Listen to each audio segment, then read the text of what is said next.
at booktv@cspan.org or tweet us at twitter.com/booktv. Author Fred Wilcox's previous book, Waiting for an Army to Die, looked at the effects of Agent Orange on U.S. soldiers who served in Vietnam. In his latest book, he turns his attention to the impact of Agent Orange on the Vietnamese. Next, during this event from New York City, Mr. Wilcox discusses his book with author and linguist Noam Chomsky. This is about 40 minutes.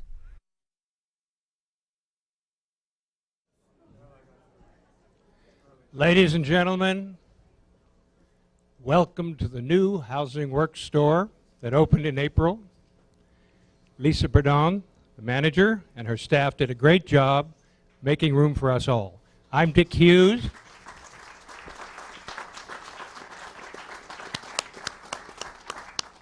I'm the loose cannon, one of the people who thought up this conspiracy to get us all together to think about Agent Orange and to do something about it. Those two great books, they were published by Seven Story Press. The first book originally came out in 1989. It was by Fred Wilcox, of course, and it was about the impact Agent Orange had on American veterans. The second book, which just is new, Scorched Earth, is about the Vietnamese and the impact on Vietnam. So we owe Seven Stories Press, who does so many books that nobody else would do, and Housing Works, and a few loose cannons, all our thanks. This is an important event to make a breakthrough on a horrible tragedy of many decades, Agent Orange, which still persists.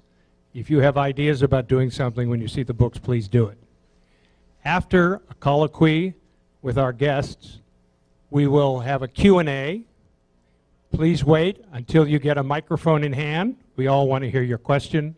We all want to hear your answer. Thank you so much for coming, and it gives me great pleasure to introduce two very special people.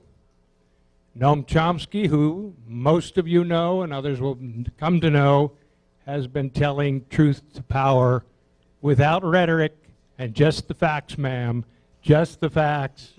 Old Dragnet fan, for decades, and is still doing it. And Fred Wilcox, who has been out in the vineyards writing these two books, feeling the pain of knowing people directly affected by Agent Orange and seeing them pass away, or if they survive, to suffer terribly.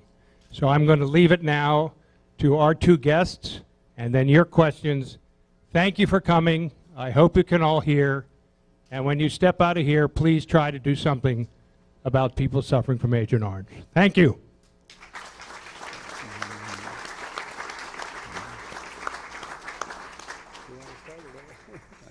Okay. Well, hello. Thank you for all coming out this afternoon, on this beautiful afternoon. My name is Fred Wilcox. Dick Hughes has done magnificent, incredible work. He's helped the people suffering from Agent Orange, and he's arranged this whole thing with his family. They've worked very, very hard. So I want to express my appreciation for them. I want to express my appreciation for my family who's here, my children, my friends from Ithaca, and Professor Noam Chomsky, who's taken out of his busy schedule to come here. It's wonderful. Thank you, Noam, very much.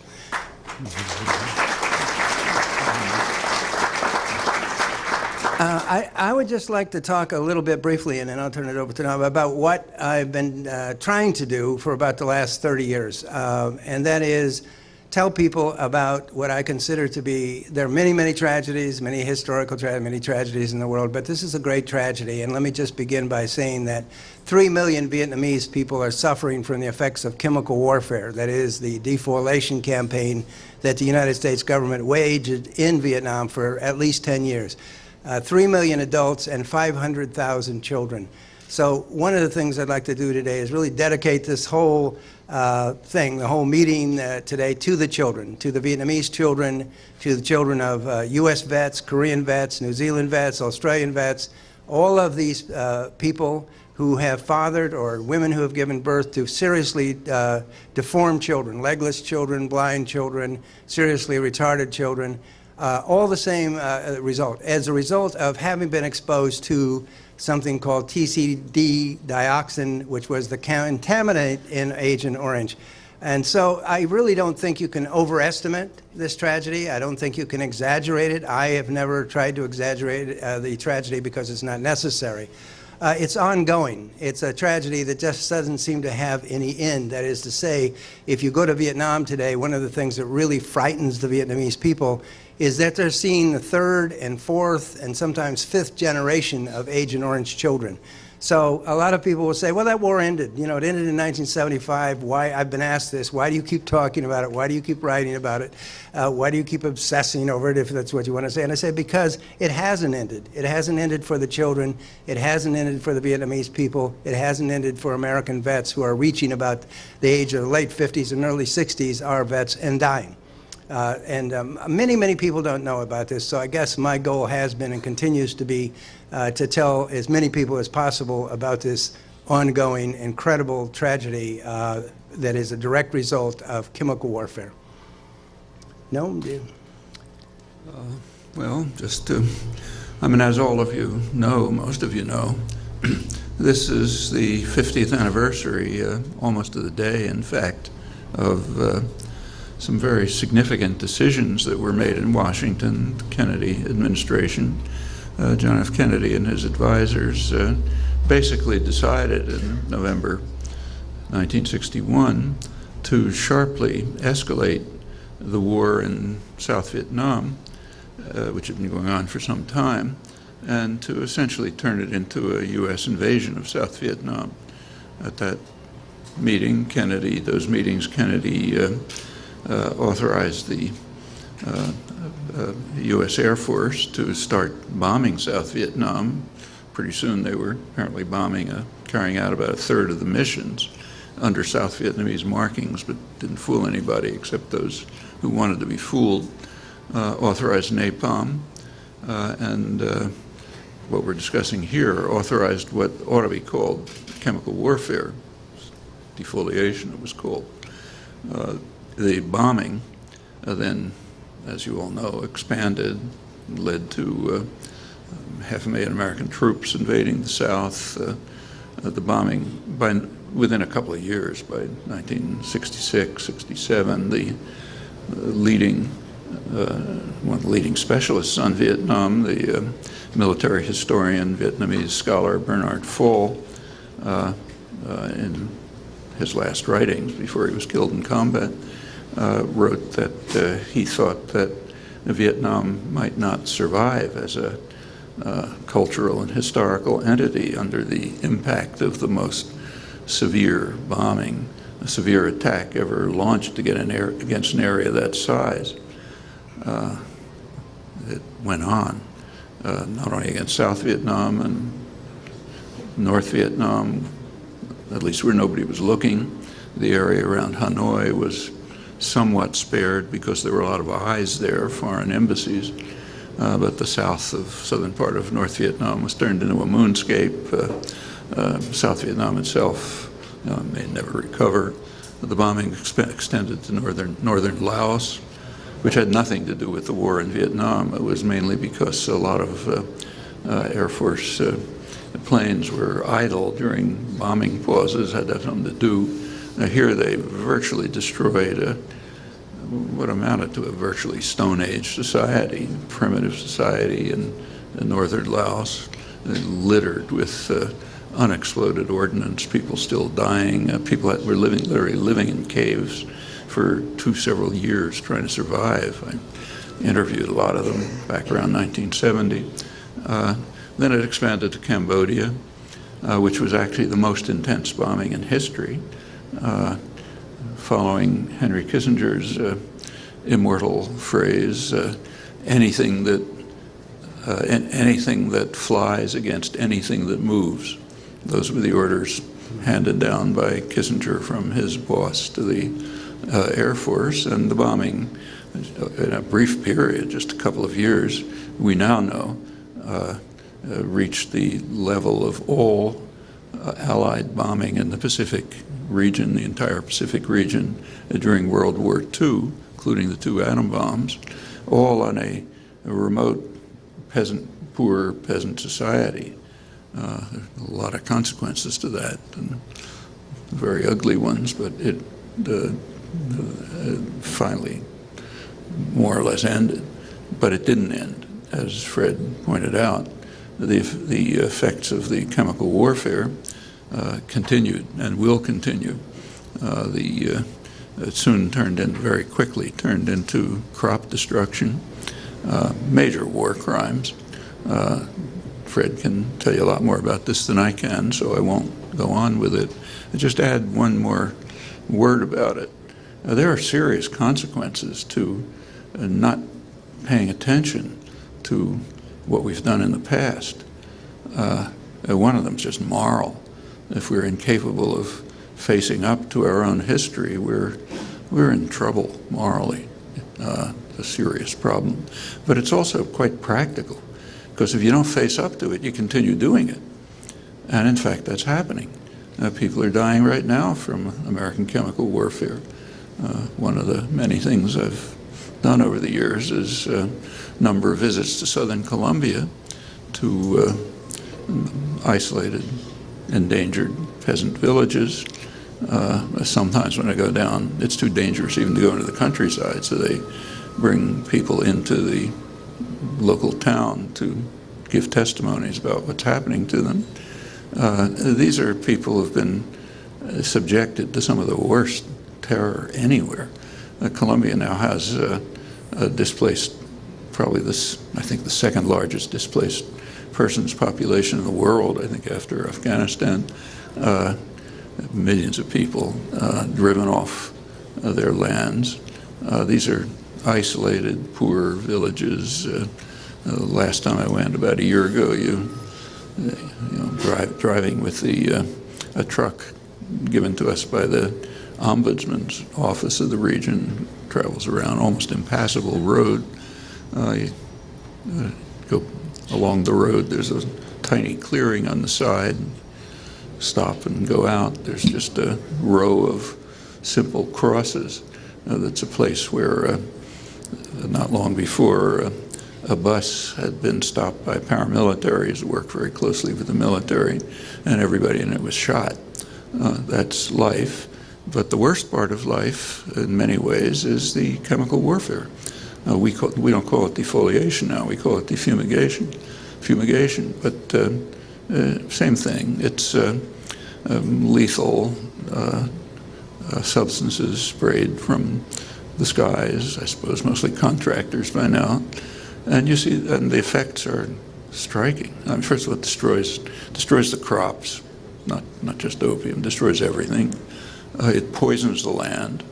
There are people, being a coffee farmer is not easy these days, but there are people who've managed to kind of develop a niche market for organic, high-quality organic coffee that they can sell in Germany and so on.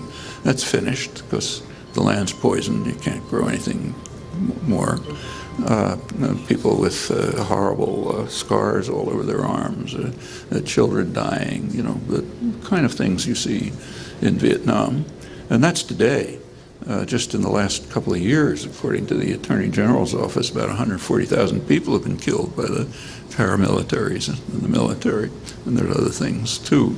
But this is going on before our eyes. We regard it as our right to carry out, pardon? Sorry, should have said that earlier. We regard it as our right, it's not questioned, to carry out, still louder? I don't know if I can manage anything louder.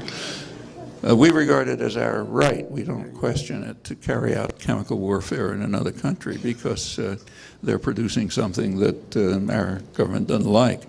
Actually, the president of Bolivia asked a pertinent question. How would we feel if they were to carry out chemical warfare in North Carolina and Kentucky to destroy a crop that's far more lethal than cocaine? In fact, just take a look at the death tolls. Well, It's our right, it's not their right. This goes on before our eyes, and part of the reason is a failure to pay attention to similar atrocities in the past. And this is not the end by any means. Just yesterday I got a letter from an ex-Marine who fought in Iraq, and he was, I've known him for some years, he was part of the military force that invaded Fallujah in November 2004. That was a horrible massacre. It's kind of like Srebrenica, actually, except worse in many respects. One of the respects in which it's worse is the kind of weaponry they used. There have been studies now by epidemiologists and other scientists in the Fallujah area, and it turns out that the level of radiation, persistent radiation in that area, is actually higher than Hiroshima. The letter he sent me yesterday, this young man, after he got out, has been devoting his life to trying to compensate for those horrors.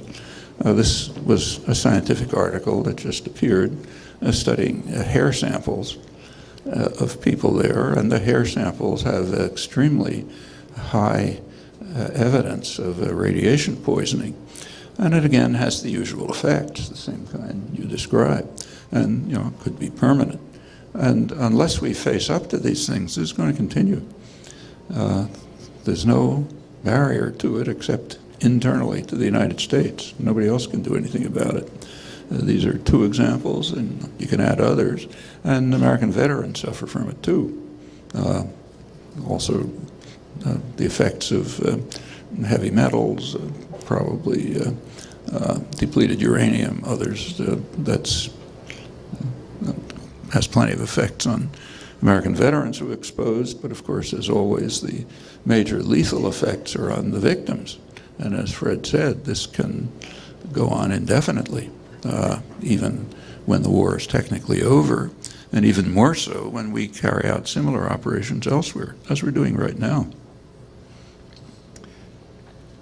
Thank you, Noam. I'd just like to say a couple of things real fast and then open it up to questions. And that is, I really like the way you brought it to now, because people sometimes ask me, why do you talk about something that happened so long ago? The last spray mission in Vietnam was 1970. We left there, theoretically, at least in 1975. The reason why I keep talking about this is because there's a cancer epidemic in this country, many other parts of the world, and the cancer epidemic is directly related to the toxic chemicals in our air, food, and water supply.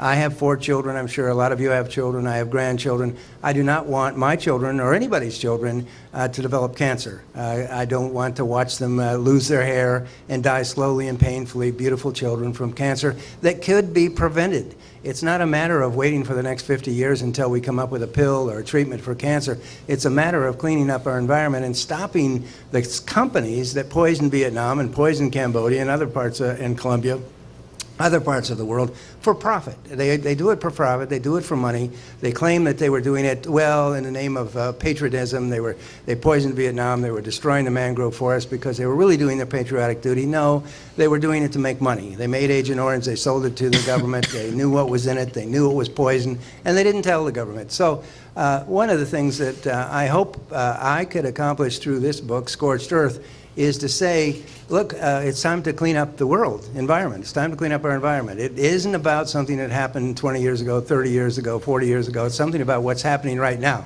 and that is that we're all being exposed to these toxic chemicals and we're all at risk. And so the tragedy in Vietnam is the tragedy here and in Europe and many other places. And it's a tragedy that I believe that we can all get together and do something to prevent. People are always asking me, what should you do? Well, I would say one thing you could do would be to call Dow Chemical and Monsanto and say, we know. We know what you did in Vietnam. We know what you're doing here, and we want you to stop it. Stop lying. Stop saying, for example, that there's no evidence that Agent Orange causes cancer in human beings.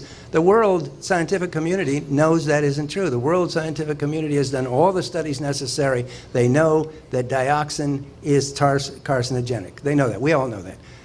So with that, I would like to just open the floor to questions and comments and whatever you want to say. I'd like to hear what everyone has to say. Thank you, Fred. We on? It's on here. We on? Okay. Can you hear me? There you go. So we are going to have questions and answers, and wait till they get the mic there. But I wanted to let you know we have several books up here, 2 by Fred, which are $10 a piece, bottom price, and he will sign them for you. We have one of Noam's books, 9/11, after 9/11, and then there's also Philip Jones Griffith's book, a photography book, which is on basic sale for $20, a gorgeous photography book. So it's hard to beat those prices. Here's the mic that Lisa will get over to you. Ask your question, and let's see if we can get as many in as we can. And Lisa, here's one. Yes, thank you for your commentary. But I was just thinking as I listened, because I have recently found out about the matter of fracking, which is what I'm going to talk about. And I was thinking now in hearing your commentary that perhaps if the people in these countries and the victims that you mentioned were seeking revenge, they would say, we have found a way of doing ourselves in. Because as a friend of mine said, and if you're not familiar with fracking, I'll mention it in a minute, fracking is not spelled F-R-A-C-K-I-N-G, it's spelled S-U-I-C-I-D-E, because with what we're doing, and it's already shown up in places like Pennsylvania, we can wipe out the water supply, and that's not something you can replace. Repeat, that's not something you can replace. Many people live in the city don't understand that there's 13 inches of topsoil and the water supply that stand between us and what? Oblivion. For those of you who don't know what fracking is, they're about to have some hearings in the Delaware Water Gap. And that's happening October the 21st. They're trying to get people on buses. If you want to find out about that, see me later. The problem is that people are unaware of where they stand. And if you have any comment on the subject of fracking, I think the idea that it's suicide is really on the button.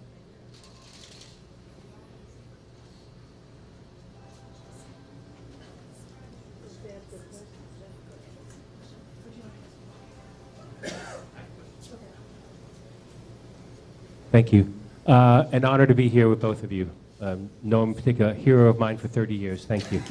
So, Fred, you implied, unless I'm wrong, toward the end of your talk that the government was unaware of the consequences or seriousness of Agent Orange, or did I misunderstand what you said? And if so, when did they find out, the government?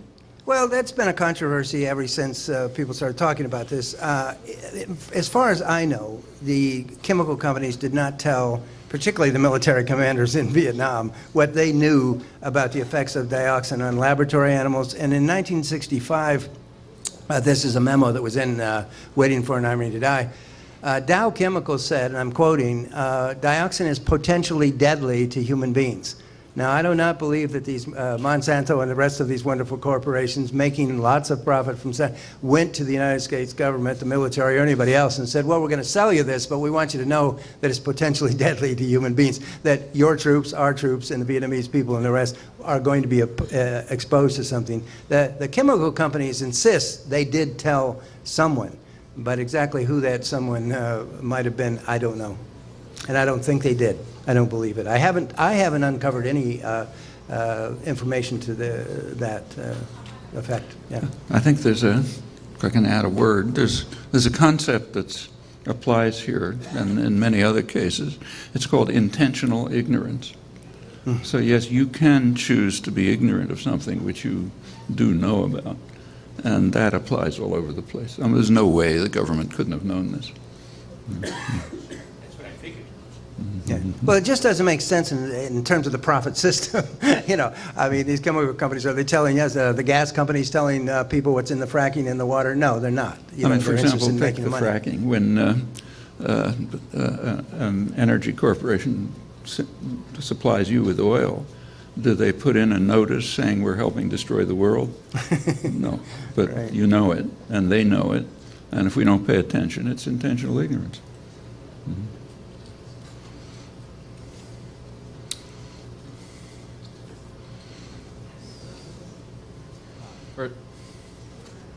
Are we on? Can you hear? Sort of.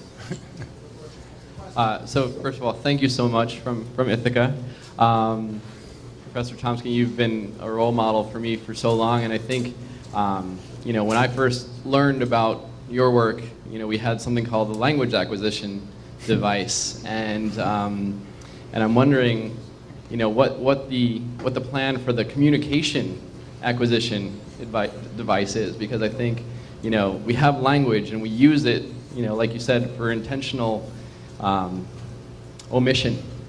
The note that says we're killing ourselves quickly or slowly is not included in any of our packaging right now.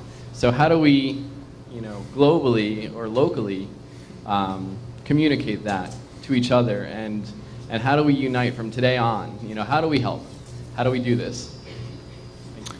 Well, it's particularly significant in the United States. You may have seen an article in the New York Times, I think maybe yesterday, which reported what's been an open secret for a long time, that the United States is simply off the planet on this issue.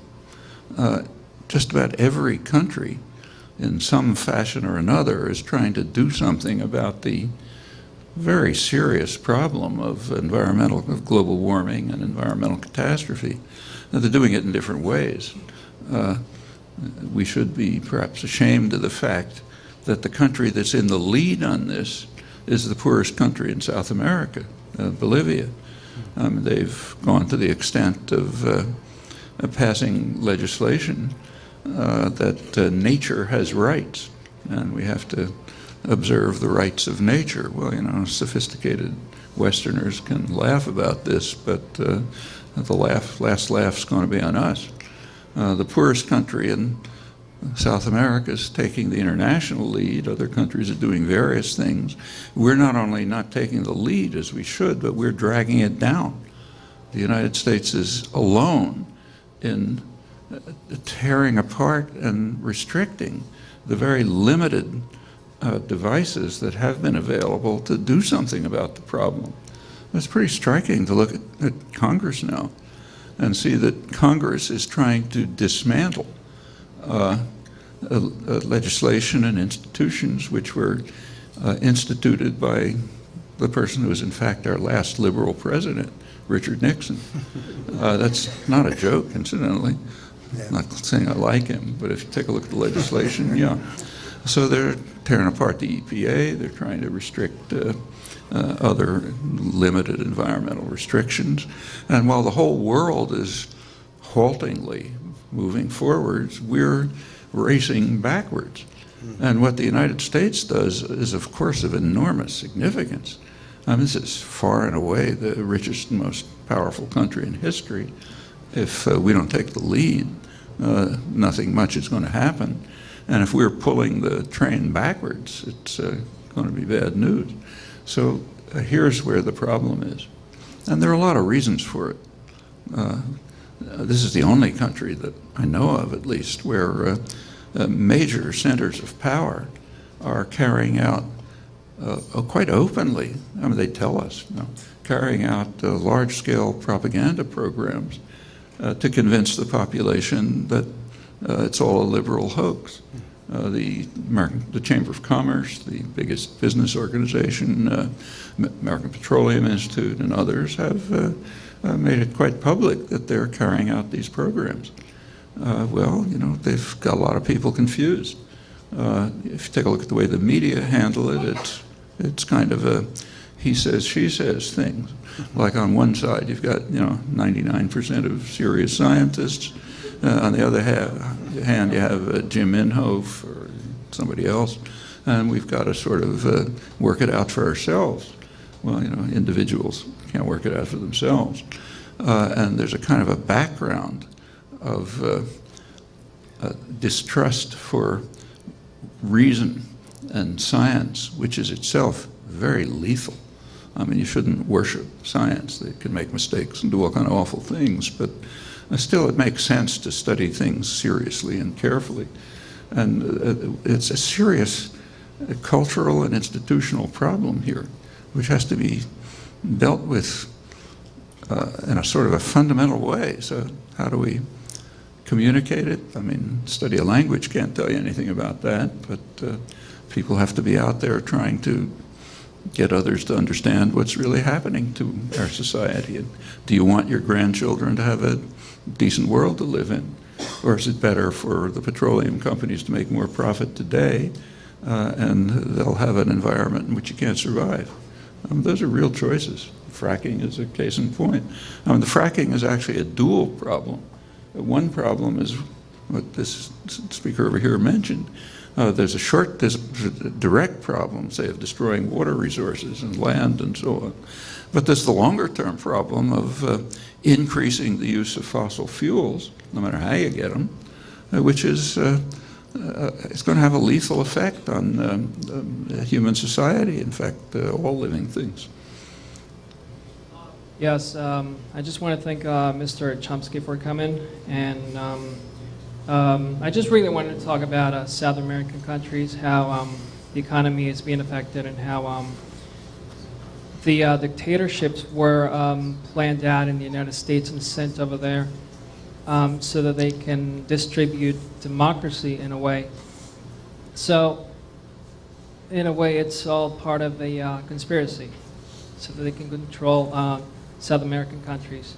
But I want to talk about what do you think about the International Monetary Fund? Is it a fraud to control the economy of the Southern American countries? I didn't get the last part. Is it a fraud? Well, certainly not a fraud. It's very effective. Yeah, right. Is it a scam? What? Is it a scam? The International Monetary Fund. It's scale? A scam. Scam? No, it's not a scam. I mean, they do their work. In fact, they're basically an offshoot of the U.S. Treasury. I mean, it's not literally true, but the U.S. Treasury has an enormous amount of control in what they do, and there are the same programs that are kind of turning the United States into a sort of a third world society are applied much more forcefully in weaker countries and having terrible effects. So the International Monetary Fund has, over the past several decades, been pressing very hard the so-called neoliberal programs, which have been a social and economic disaster almost everywhere. Now, not for everyone. So take, say, Egypt, which is right on the front pages. Part of the source of the uprising in Egypt's went on for a long time, but peaking is because of the disastrous effects of IMF structural adjustment programs, which have increased growth, but kind of the way they do here, with wealth going into very few pockets and most of the population suffering.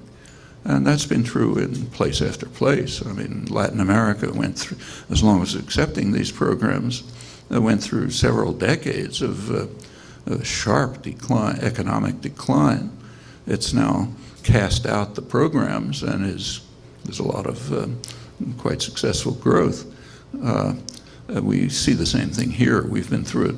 I mean, it's not as rigid here as it is in poor countries, but because the wealthy protect themselves. But it's part of the reason why, over the past essentially 30 years, the U.S. has been in a kind of a vicious cycle of sharp concentration of wealth, really in 0.1% of the population. That's hedge fund managers and CEOs and so on who don't do anything constructive for the society. In fact, they probably harm it, or the economy. But gain enormous wealth, and with that comes political power, and that makes it possible to accelerate the cycle. So we have the situation in which we are with, in the richest country in the world, with 30 years of pretty much stagnation or decline in incomes for the majority of the population, while a small, tiny group is getting fabulously wealthy, and the country is seriously declining. Now I should say about the IMF that more than the other global institutions, they've begun to recognize this. And in fact, it's kind of striking that the IMF chief economists have been criticizing Europe for carrying out the kind of policies that they've advocated. Europe's in a recession and is carrying out austerity policies, which is the worst possible thing to do in a recession. And the IMF has actually counseled them not to do that and to turn towards trying to stimulate the economy, which we should be doing too. So it's not a pretty story, but they're not just devils, and they're coming out of a background tradition which is rooted right here mostly in economic planning and economic policies which have had pretty ugly consequences over decades. The countries that have been casting them aside and pulling themselves out of it are sometimes beginning to prosper. That's one of the reasons why Latin America has had a substantial improvements over the past decade. It also moves towards independence. That's significant. But it's not a scam by any means. I'd like to say before any more questions, if you haven't been down to Wall Street, the Occupy Wall Street, please go down and say hello to these people. I mean, to me, it's really inspiring. I was down there the other day, and what wonderful people, and I think we should all just support them in every way we can. What way? That was my hello? question. Oh. What form should it take? What are some of your thoughts about it? Well, I think you better wait for Mike. Yeah. So I have a question. We have to get the mics. Yeah. Over here. Yeah, okay. The ways that we continue to fight our wars have pretty devastating effects for the countries that we are fighting with or occupying, as well as on members of the military that are coming home. So I'm wondering if you can speak a bit about what lessons we should take away from what you know about the struggle for justice with Agent Orange, both for the members of the military and people in Vietnam.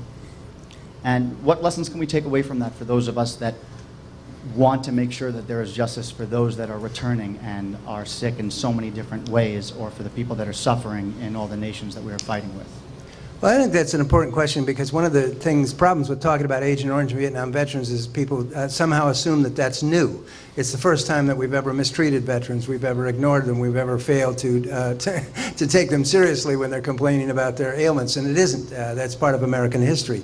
We send people off to war, pounding the drums, waving the flags, and then when we come home, they come home, we say, oh, I don't recognize you, I really don't know you. So to just say, as some people have, well, it's too bad about the Vietnam veterans, they got hurt, we didn't help them, we didn't pay it, but we're doing a better job. My own argument is, and I come from a working class, poor family, people join the military. Yeah, they join the military because it's a job and because it's a way of getting out of poverty. But on the other hand, I wouldn't encourage anybody to join the military until the military decides to treat people with respect and decency after they come home from the killing zones.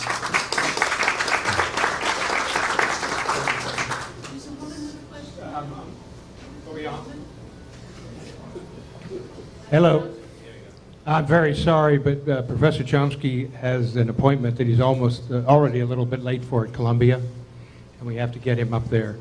I was going to mention that the books that are here for sale, we donated them to Housing Works. So any books that you purchase, even at this low price, all the proceeds will go to Housing Works. So we're serving two purposes. And if you can afford to do it, we would much appreciate it. Our apologies for those who didn't get their questions in, but thank you so much for coming out. And our thanks again to Noam Chomsky and Fred Wilcox.